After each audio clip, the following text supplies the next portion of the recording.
में जहां सियासी सूरत हाल तब्दील होती जा रही है, तो दूसरी जानिब ये भी खबरें सामने आ रही हैं कि पीसीबी में भी काफ़ी अहम तकरीरियाँ और तब्दीलियों का इम्कान बताया जा रहा है। यहाँ तक कि इसी हवाले से गैर रस्मी गुफ्तगू करते हुए पीसीबी के चेयरमैन रमीज़ राजा की जानिब से कहा गया कि 1 मिनट भी नहीं लगाऊंगा और फ़ौरन जो है अपने ओहदे से इस्तीफ़ा दे दूंगा। और ये बात उन्होंने निजी टीवी चैनल के साफ़ी से जो है ऑफ द रिकॉर्ड बात करते हुए कहा। और उन्होंने इस हवाले से ये भी कहा कि इमरान खान के जाने के बाद 2 मिनट भी ज़ाया नहीं करने वाला हूँ और 1 मिनट भी नहीं लगाऊंगा और अपने ओहदे से इस्तीफ़ा दे दूंगा।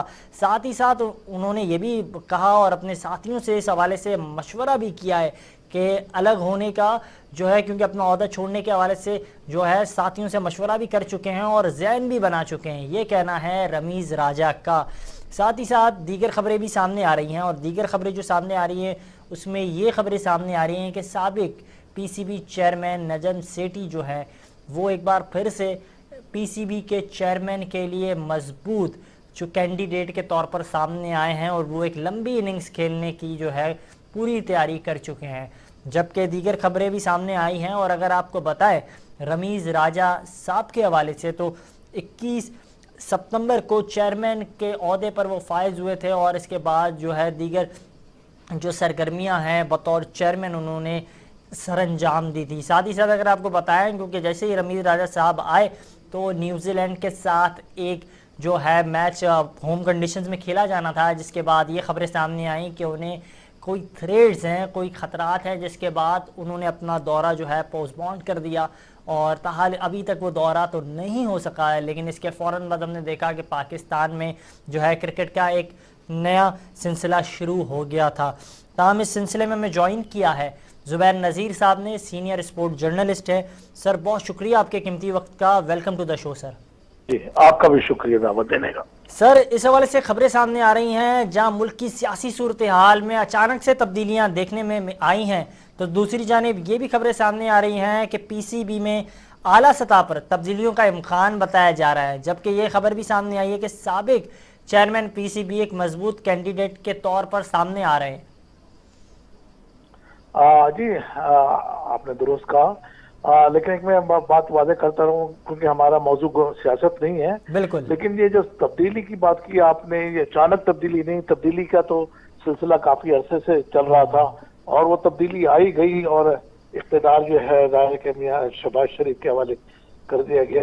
जी हमारा नजर जो है सियासत नहीं है। आपका जहाँ तक सवाल है पाकिस्तान क्रिकेट बोर्ड के चेयरमैन के हवाले से, तो मैं समझता हूँ कि पाकिस्तान क्रिकेट की और पाकिस्तान की बदकिस्मती ये रही है कि पाकिस्तान में आमतौर पे जिंदगी के तमाम शोबों में जो है सियासी अमल दखल बहुत रहा है, क्योंकि क्रिकेट पाकिस्तान का एक, मैं समझता हूँ कि एक अहम शोबा है और पाकिस्तानी अवाम को क्रिकेट से गहरा लगाव होता है। तो पाकिस्तान क्रिकेट बोर्ड पर भी जो है हमेशा हमने देखा है जब भी अरबाब इख्तियार का जो है हमेशा जोर रहा है और अरबाब इख्तियार ही हावी रहे हैं और उनके ही मर्जी के चेयरमैन आते रहे हैं। जब भी इख्तियार की तब्दीली हुई पाकिस्तान क्रिकेट बोर्ड का चेयरमैन तब्दील हुआ।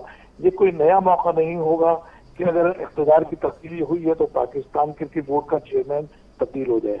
अच्छा सर, साथ ही साथ ये भी खबर सामने आई, रमीज़ राजा साहब ने गैर रस्मी गुफ्तगू करते हुए निजी टीवी चैनल के साफ़ी से कहा कि मैं 1 मिनट भी ज़ाया नहीं करूँगा, ज़हन बना चुका हूँ। अगर वज़ीर आज़म, क्योंकि वो तो साबिक वज़ीर आज़म हो गए, इमरान खान अगर जो है अपने ओहदे से हट जाते हैं तो इसके बाद मैं भी जो है अपना ओहदा छोड़ दूँगा।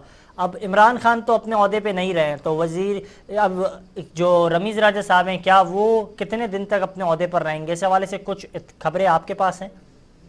देखिए इस हवाले से सबसे पहले तो मैं वादे कर दूं जी जी कि ये निजी चैनल का जो आप कह रहे हैं वो शख्स मैं ही था।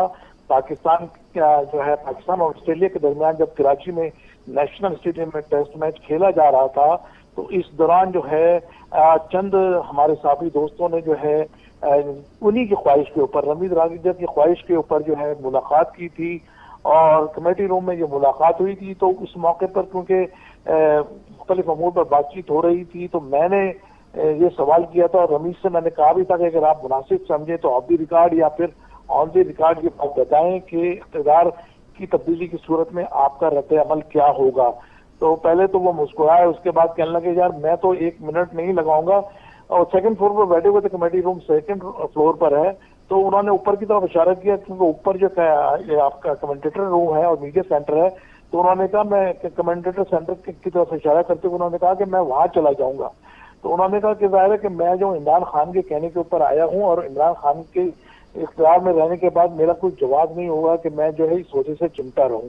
जी अच्छा, क्योंकि आपने सारी अंदर की कहानी जो है बता दी है, और साथ ही साथ अच्छा ये भी खबरें सामने आ रही हैं, क्योंकि ज़ुबैर साहब आप तो सारी बातें जानते हैं, आप उस वक्त भी जो है तमाम मामलात को कवर कर रहे थे बतौर साफ़ी।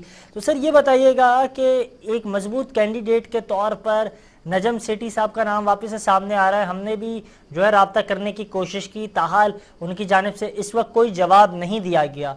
तो सर आप बताएं इस हवाले से, आप क्या रब्ता हुआ होगा उनसे?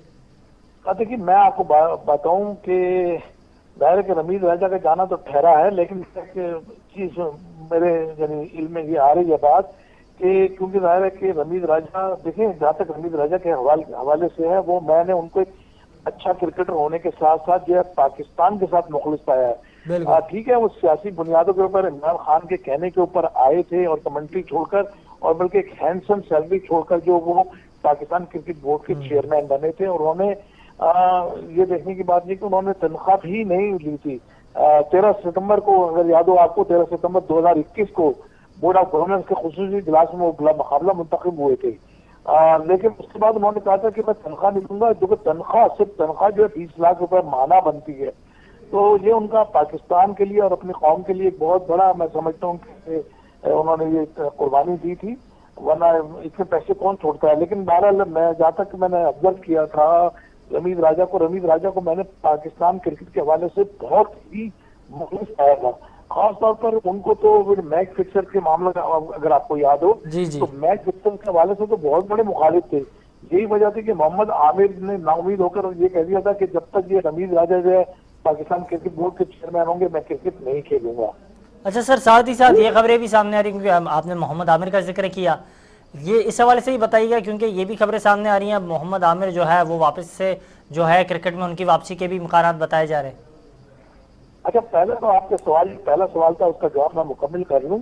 आपने नजम सेठी साहब के हवाले से कहा था, जी। अगर दोनों का कंपैरिजन करें तो रमीज राजा अपनी जगह बेहतर कारकर्दगी दिखा रहे थे। अब तक जो जिस एजेंडे में वो चल रहे थे बहुत बेहतर था। जैसे कि अभी आपने देखा होगा कि दुबई में आईसीसी में उन्होंने पाकिस्तान का केस बेहतरीन अंदाज से लड़ा, लेकिन जाहिर है कि जब आपको पता है कि आईसीसी में जो है इंडिया का रोल बहुत ज्यादा है और वहां पर जो है दूसरी ताकतें आईसीसी, उसके मफादात का टकराव था, इसलिए उन्होंने जो है रमीज राजा की जो राय थी उसको जो है उन्होंने शदीद मुखालफत की। बहरहाल नजम सेठी का अगर हम जिक्र करें तो नजम सेठी साहब बिलाशुबा एक अच्छे इंसान है, अच्छे साफी हैं। उसके साथ साथ उन्होंने पाकिस्तान क्रिकेट बोर्ड का चेयरमैन बनने के बाद अगर आप देखें तो बहुत अच्छे अंदाज में क्रिकेट को चलाने की कोशिश की थी, और आप देखिए कि उनकी काविशों की वजह से पीएसएल एक दुनिया का बेहतरीन ब्रांड बनकर सामने आया है। समझता हूँ इस काविश का क्रेडिट जो नजम सेठी को जाता है कि उन्होंने जो है पाकिस्तान जो सुपर लीग को एक बेहतरीन ब्रांड बना दिया, जिसकी वजह से पाकिस्तान की दुनिया भर में वैल्यू बढ़ गई।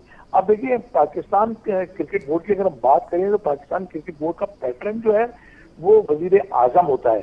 अब मियां शहबाज शरीफ जब पाकिस्तान के वजीर आजम बन चुके हैं तो ये अब उनकी सवाबदीद होगी। अगर आपको याद हो तो उनके यानी मुस्लिम लीग नून के दौर में जो है गवर्नर पंजाब भी रहे, और उन्हीं के दौर में जो है पाकिस्तान क्रिकेट बोर्ड के चेयरमैन भी बने।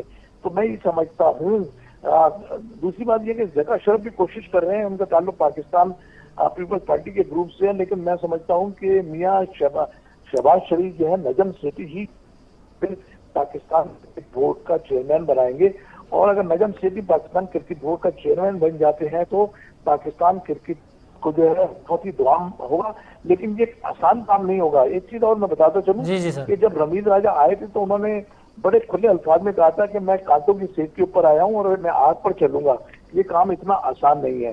तो जाहिर है अच्छा, एक और बात रमीज राजा ने ये भी कही थी, मुझे याद आता है, उन्होंने कहा था कि मैं पाकिस्तान क्रिकेट बोर्ड में अपने मुल्क के लिए आया हूँ, गालियां खाने के लिए नहीं आया, कुछ कर सका तो करूंगा वरना खामोशी के साथ चला जाऊंगा। तो बहरहाल रमीज राजा की अगर हम बात करें रखें तो रमीज राजा की ख्वाहिशें तो बहुत सारी थी, और उनका खुद का कहना था कि भाई हम 6 माह में जो तब्दीली नहीं ला सकते, 6 माह के बाद जो तब्दीलियां आनी शुरू होंगी, इत्तेफाक से 6 माह जो है पाकिस्तान की सियासत में तब्दीली आ गई और रमीज राजा के जो है ना ख्वाब अधूरे रह गए। सर रमीज़ राजा के ख्वाब अधूरे रह गए। हमें इस सिलसिले में ज्वाइन किया है चौधरी इरफान ज़हीर साहब ने, सीनियर स्पोर्ट एंकर हैं, सीनियर स्पोर्ट तज्जियाकार हैं। Welcome to the show sir. जी वेलकम जी, थैंक यू सर इस हवाले से बात कर रहे थे कि जिस तरह ज़ुबैर साहब कह रहे हैं कि रमीज़ राजा एक बेहतर इंतखाब है, उन्हें उनके ओहदे से हटाना नहीं चाहिए। जिस तरह वो पाकिस्तान की क्रिकेट का जो डिपार्टमेंट है, जिस तरह उसमें वो काम कर रहे हैं, अगर PSL के हवाले से बात की जाए, और लास्ट जो इंटरव्यू जो हमने देखा रमीज़ राजा साहब का सामने आया, उन्होंने यही कहा इस हवाले से कि पाकिस्तान क्रिकेट के मुख्तलिफ शोबों में काम कर रहे हैं, यहाँ तक कि अंडर-19 में भी जो है PSL लाएंगे। तो एक अच्छे इकदाम की तरफ जा रही थी पाकिस्तान क्रिकेट टीम, और पाकिस्तान का क्रिकेट का जो शोबा है वो स्पोर्ट्स में काफ़ी बेहतर नज़र आ रहा था। मगर अगर यहाँ भी तब्दीलियाँ नज़र आएंगी तो इसके बाद तो फिर क्या कह सकते हैं, आप बताएं सर। जी। इसमें ओवरऑल सारा डिस्कस करें तो पहले तो थोड़ा सा कंपैरिजन कर लिया जाए। अगर जो हमने जो दौर देखा पहले नजम सेठी का, यहाँ अभी बात कर रहे हैं रमीज राजा की, एडमिनिस्ट्रेशन पॉइंट ऑफ व्यू से अगर मैं दोनों का कंपैरिजन करूँ तो मुझे नजम सेठी का दौर थोड़ा ज्यादा बेहतर नजर आता है। अच्छा। उसमें उन्होंने काफी एडमिनिस्ट्रेशन पॉइंट ऑफ व्यू, जैसे PSL का इनेकाद करना, फिर डिपार्टमेंट भी उन्होंने किया था, इस लिहाज से चीजें थी। जो सबसे बड़ा इसमें वाइटल रोल होगा, ये तो इसमें तो कोई सेकंड मेरा ख्याल ओपिनियन नहीं किसी को होगा कि अब रमीज राजा अगर रिटायरमेंट नहीं भी लेते तो उनको तब्दील कर दिया जाएगा, क्योंकि ये जो पैटर्न एंड चीफ जैसे PM होता है तो अपनी मर्जी के बंदे को लगाता है, तो वो नजम सेठी हो या इसके अलावा कोई भी अगर आता है तो वो तो 100% एक कंफर्म चीज है कि वो चेंज होगा। दूसरा ये कि रमीज राजा की जितनी बातें थी, ओब्वियसली क्रिकेटिंग बैकग्राउंड था, पाकिस्तानी कैप्टन रह चुके हैं, नेशनल हाई परफॉर्मेंस सेंटर जो उस टाइम अकेडमी थी, नेशनल अकेडमी, उसमें भी चीज एक्टिव के रोल थे तो उस पर काम कर चुके थे। बट इनकी जितनी भी बातें थी अभी बातें थी, अभी किसी चीज के अंदर इम्प्लीमेंटेशन नहीं हुई। और जैसे कि आपने एग्जांपल कोट की अंडर-19 का PSL कराने का, मैं उसको को बहुत जल्दी, इतना जल्दी को वाइज ये नहीं समझता था। रीजन ये है कि क्रिकेटर से भी मेरी बात हुई कि अगर आप बच्चों को T20 का रुझान दे देंगे, वो टेंडेंसी में ले आएंगे, तो बच्चे शॉर्टर फॉर्मेट की तरफ चले जाएंगे, वो लॉन्गर फॉर्मेट नहीं खेलेंगे, उनको कम टाइम के अंदर पैसा ज्यादा मिलेगा, वो उस तरफ उस चाम की तरफ चले जाएंगे। तो ये कोई बहुत बड़ा डिसीजन नहीं था अच्छा क्रिकेटिंग पॉइंट ऑफ व्यू से। हाँ, लेटर ऑन जब डेवलप हो जाए तो फिर आप उसमें कई चीजें ऐड ऑन कर सकते हो। फिर जिस तरह एक अच्छी चीज ये थी कि PSL के अंदर फ्रेंचाइज का और इनका डिस्प्यूट था, वो थोड़ा सा एमिकेबली अच्छे तरीके से इन्होंने हैंडल किया रमीज राजा ने। लेकिन अगर आप इन टर्म्स ऑफ न्यू बात करते हैं तो वो बहुत कम चीजें थी। एक और क्रेडिट पे जाती है रमीज राजा की चीज, जिस तरह ऑस्ट्रेलिया आई, न्यूजीलैंड का लगे आते साथ ही उनका विड्रॉ कर लेना, अपने आप को सीरीज छोड़ के चले जाना, वो बहुत बड़ा एक उनके ऊपर सेटबैक था। और जिस तरह उन्होंने फाइट करते रहे, ऑस्ट्रेलिया से बात की, इंग्लैंड से बात की, तो अभी दौरे जैसे उनके भी कंटिन्यू होंगे। ऑस्ट्रेलिया के बाद अब इंग्लैंड ने भी आना है, वेस्ट इंडीज ने अपने ओडीआई खेलने आना है, और दुबई भी गए सर जी दुबई भी गए हुए थे फॉर कंट्री जो है कंट्री, बिल्कुल ऐसे ही है, 4 नेशन सीरीज के लिए वो। तो इन चीजों में उनका रोल हमें बड़ा इफेक्टिव नजर आ रहा था। बट अगर जो एडमिनिस्ट्रेशन पॉइंट ऑफ व्यू से जो दूसरे मामला थे, जिस तरह मैं आपको सेंट्रल कॉन्ट्रैक्ट की बात करें या हम डिपार्टमेंट क्रिकेट की बात करें, तो वो PM के इमरान खान एक्स PM कहना चाहिए, उनके डिसीजन को फॉलो कर रहे थे, और उसमें काफी ज्यादा उन पर प्रेशर था, क्योंकि जो लड़के जॉबलेस हो चुके थे और वो काफी परेशान थे, डिपार्टमेंट टोटल बंद हो गए थे। अब ये सबसे बड़ा एक सेटबैक आएगा इस सिस्टम को, क्योंकि जैसे नई रिजीम आई है, नई रिजीम इसको चेंज करेगी, और मेरा 100% मुझे श्योरिटी है कि वो दोबारा ये जो रीजनल सिस्टम है इसको चेंज करेंगे और दोबारा रिवाइव करेंगे दूसरे सिस्टम को। तो ये एक बड़ा अनफॉर्चुनेट है कि एक रिजीम आता है, वो अपने रूल एंड रेगुलेशन लेके आता है, दूसरा लेके आता है, उसको चेंज करता है। पर क्रिकेटिंग बेनिफिट के लिहाज से अगर बात करें तो मेरा मानना यह है कि कुछ साल दोनों सिस्टम को चलना चाहिए, आपका डिपार्टमेंट भी चलना चाहिए, साथ पैरेलल रीजनल भी चलना चाहिए, और कुछ 2-4 साल के अंदर इस तरह का सिस्टम बनाना चाहिए, दोनों मर्ज कर दे कि आपके जो डिपार्टमेंट्स हैं वो स्पॉन्सर करें आपके रीजन्स को, इस तरह मर्जर बना के, जिस तरह हमें चेल्सी का देखते हैं, लिवरपूल का देखते हैं, रॉयल मैड्रिड का देखते हैं, तो इनका भी इस तरह सिस्टम है, तो इस तरह बनाया जा सकता है। तो ये एक बड़ा अच्छा सिस्टम बन सकता है, बट अगेन डिपेंड करता है कि अपनी ईगो को साइड पे रखना पड़ेगा, चीजों को लेके आना पड़ेगा। एक और चीज उसमें जो बड़ी इंपॉर्टेंट है कहने की है, जैसे ही नई रिजीम आती है तो हमसे सबसे पहला इसमें इम्पैक्ट देखते हैं, कैप्टन चेंज होता है, कैप्टन की चेंज होती है, कैप्टन के साथ फिर आपको पता है कोचिंग स्टाफ चेंज होता है। तो हमें ये सिस्टम इधर रुकेगा नहीं क्रिकेट के लिहाज से, जितना ऊपर से तब्दीलियां हो रही है, आपका चेयरमैन जाएगा, आपके कैप्टन पे भी प्रेशर आएगा, ऑल्दो के Babar is doing very good job, but उनके ऊपर भी some on and off pressure रहता है। तो बड़ी दिन है कि जो दूसरी मैनेजमेंट आती है जो स्टेक होल्डर आते हैं न्यू, वो आके इसको भी चेंज करें, छेड़खानी करें, कोच आपका चेंज होने की बहुत पॉसिबिलिटी है। तो फिर आपने, मैं अभी बात सुन रहा था पहले, अभी मोहम्मद आमिर के बारे में बात की। जी जी बिल्कुल आपने ठीक क्वेश्चन किया कि मोहम्मद आमिर की भी वापसी होगी, मेरी भी वापसी हुई है, ऐसे ही ये बोर्ड जाएगा, क्योंकि मोहम्मद आमिर को बड़ा था कि ये लोग उसको नहीं लेंगे। रमीज राजा का आपने भी बड़ी स्टेटमेंट सुनी होंगी कि जो फिक्सर्स को मैं किसी तरह चांस नहीं दूंगा। तो आमिर को इस चीज का बड़ा क्लियर पता था कि वो उनको नहीं खिलाएंगे, इसी वजह से उन्होंने अपनी रिटायरमेंट को वापस नहीं लिया। बट जैसे ही वो ये अनाउंसमेंट आएगी, नई रिजीम आएगी, आप देख लीजिएगा 1-2 दिन के अंदर आपको उनका डिसीजन के सामने आ जाएगा और इंटरनेशनल क्रिकेट के लिए वो वापस आ जाएंगे, अपनी रिटायरमेंट वापस ले लेंगे। तो एक अच्छी चीज है। अगेन उन्होंने जो पनिशमेंट उनको मिलनी थी मिल चुकी है। या तो आप लाइफ टाइम के लिए एक प्रेसिडेंट सेट कर दें कि ये पॉसिबल नहीं है। अगर आपने ये रखा हुआ सिस्टम और एक दफा चांस दे चुके हैं तो मेरा ख्याल है आगे चलना चाहिए, क्योंकि पाकिस्तानी बॉलिंग लाइन ऑलरेडी बहुत सफर कर रही है। हमने देखा है शहीन शाह अफरीदी के अलावा कोई भी बॉलर, कोई बैकअप नहीं है, बिल्कुल कोई ऐसा नहीं कर रहा। हसन अली दूसरा उनका था पेयर जबरदस्त, लेकिन 6-7 मंथ से हम देख रहे हैं कि टोटल आउट ऑफ फॉर्म है, आउट ऑफ कलर है। जी जी, तो उनकी परफॉर्मेंस पे बहुत ज्यादा क्वेश्चन मार्क है। और हमने देखा जिस मैच में वो खेलते हैं वो पाकिस्तान हार जाता है, क्योंकि उनकी बॉलिंग बहुत ज्यादा सफर कर रही है। मोहम्मद वसीम भी कोई बहुत एक्स्ट्रा ऑर्डिनरी किस्म का टैलेंट नहीं है जिसमें हम रिलाई कर सकते हैं कि हमें कंटिन्यूसली मैचेस जितवा देंगे। और सर मोहम्मद हारिस भी उस टच में नजर नहीं आ रहे हैं, पीएसएल में तो आते हैं उस टच में। वो प्योरली T20 के बॉलर है। हारिस की बात करें तो वो प्योरली T20 के बॉलर है। ओडीआई और टेस्ट क्रिकेट तो इंटायरली डिफरेंट है ना जी। टेस्ट क्रिकेट की बॉलिंग तो आपको लाइन लेंथ के लिहाज से करनी पड़ती है, पूरा दिन स्पेल करना पड़ता है। बिल्कुल ठीक। अब्बास आपकी टेस्ट की कमोडिटी थी। अब्बास के साथ क्या मसला हुआ कि अब्बास का पेस कुछ नॉच नीचे आ गया। जब किसी फास्ट बॉलर का अगर ऑलरेडी 130-32 का उसका पेस है, वो 24-25 पे आ जाएगा तो बैट्समैन के लिए वो स्विंग भी इफेक्टिव नहीं रहती, तो बैट्समैन इजीली उस स्विंग को भी ग्लिटर कर जाता है। तो अब्बास का भी वो प्रॉब्लम आ गई। तो हमें फास्ट बॉलिंग में बहुत ज्यादा प्रॉब्लम है। तो ये मेरा ख्याल है कि अगर नई रिजीम आती है, अच्छे तरीके से इसको लेके चलती है, सेंसिबल लोग आते हैं जी, तो चीजें बेहतर हो सकती हैं। तो चीज़ें बेहतर हो सकती हैं। बहुत शुक्रिया। हमारे साथ इरफान ज़हीर साहब मौजूद थे, ज़ुबैर नज़ीर साहब मौजूद थे, और वो इस हवाले से यही कह रहे थे कि जो भी नई जो है तब्दीलियाँ होंगी मगर पाकिस्तान क्रिकेट के लिए मुस्बत रहें। साथ ही साथ आईसीसी के हवाले से एक जो है बड़ी स्पोर्ट्स से मुताल्लिक खबर है, वो भी शो का हिस्सा बनाएंगे, मगर वक्त हुआ एक शॉर्ट ब्रेक का।